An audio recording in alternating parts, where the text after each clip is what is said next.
ശബരിമല യുവതി പ്രവേശനവുമായി ബന്ധപ്പെട്ട കേസിൽ സുപ്രീം കോടതി ഭരണഘടനാ ബെഞ്ച് ഇന്ന് വീണ്ടും വാദം കേൾക്കും. സംസ്ഥാന സർക്കാരിന്റെ വാദവും ഇന്നുണ്ടായേക്കും. ശബരിമല കേസിൽ 5ാം ദിവസത്തെ വാദമാണ് ഇന്ന് നടക്കുന്നത്. മുതിർന്ന അഭിഭാഷകരായ ഗോപാൽ സുബ്രഹ്മണ്യം, രാജീവ് ധവാൻ എന്നിവരാണ് ഇന്ന് പ്രധാനമായി വാദം ഉന്നയിക്കാൻ പോകുന്നത്. ഇരുവരുടെയും വാദങ്ങൾ പൂർത്തിയായാൽ സംസ്ഥാന സർക്കാരിനായി മുതിർന്ന അഭിഭാഷകൻ ജയ്ദീപ് ഗുപ്ത ഇന്ന് വാദിച്ചേക്കും. യുവതി പ്രവേശനത്തിൽ മതപണ്ഡിതരുടെയും സാമൂഹ്യ നേതാക്കളുടെയും സമിതി രൂപീകരിച്ച അഭിപ്രായം തേടണമെന്നായിരുന്നു സർക്കാർ കോടതിയിൽ അറിയിച്ച നിർദ്ദേശം. കഴിഞ്ഞ ദിവസത്തെ വാദത്തിനിടെ ലക്ഷക്കണക്കിന് ഭക്തർ വിശ്വസിക്കുന്ന ഒരു ആചാരം തെറ്റാണെന്ന് കോടതികൾക്ക് എങ്ങനെ പറയാനാകുമെന്ന് ചീഫ് ജസ്റ്റിസ് സൂര്യകാന്ത് നിരീക്ഷിച്ചിരുന്നു.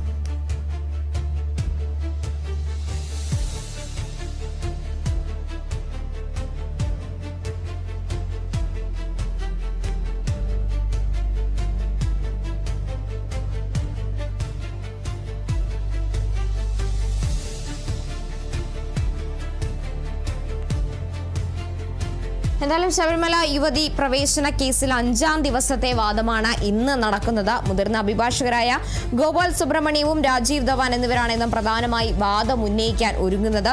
സംസ്ഥാന സർക്കാരിനെ സംബന്ധിച്ചിടത്തോളം യുവതികൾ ശബരിമലയിൽ പ്രവേശിക്കണമോ വേണമോ എന്നതിൽ കൃത്യമായ നിലപാട് ഇതുവരെ സർക്കാർ കോടതിയിൽ അറിയിച്ചിട്ടില്ല. യുവതി പ്രവേശനത്തെ എതിർക്കുന്നവരുടെ പട്ടികയിൽ ഉൾപ്പെടുത്തി വാദിക്കാൻ അനുവദിക്കണമെന്ന ആവശ്യമായിരുന്നു സംസ്ഥാന സർക്കാർ അടക്കം മുന്നോട്ട് വെച്ചിരുന്നത്.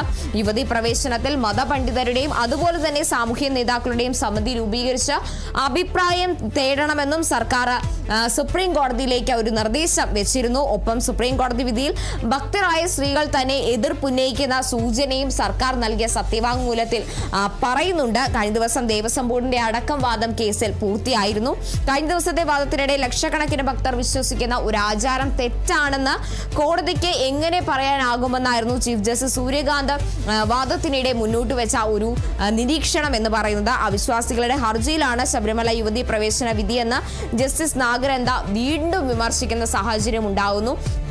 എന്തായാലും വർഷങ്ങൾക്ക് ശേഷമാണ് ഇത്തരത്തിൽ വീണ്ടും 9 അംഗ ഭരണഘടനാ ബെഞ്ച് യുവതി പ്രവേശനവുമായി ബന്ധപ്പെട്ട ഹർജികൾ പരിഗണിക്കുന്നത്. അതിൽ വിശദമായ വാദം കേൾക്കുന്നത് ഏപ്രിൽ 7 ആരംഭിച്ച വാദമാണ് ഇപ്പോൾ 5ാം ദിവസത്തിലേക്ക് എത്തിയിരിക്കുന്നത്. എന്തായാലും ഇന്ന് സംസ്ഥാന സർക്കാരും ഈ ഒരു വാദം അല്ലെങ്കിൽ ഈ സംസ്ഥാന സർക്കാരിന്റെയും സത്യവാങ്മൂലം കോടതി നിരീക്ഷിക്കുന്നുണ്ട്. അതിൽ സംസ്ഥാന സർക്കാരിന് വേണ്ടിയും ഇന്ന് വാദം തുടരും. എന്തായാലും ശബരിമല യുവതി പ്രവേശനത്തിലാണ് 5ാം ദിവസവും വാദം തുടരുന്നത്.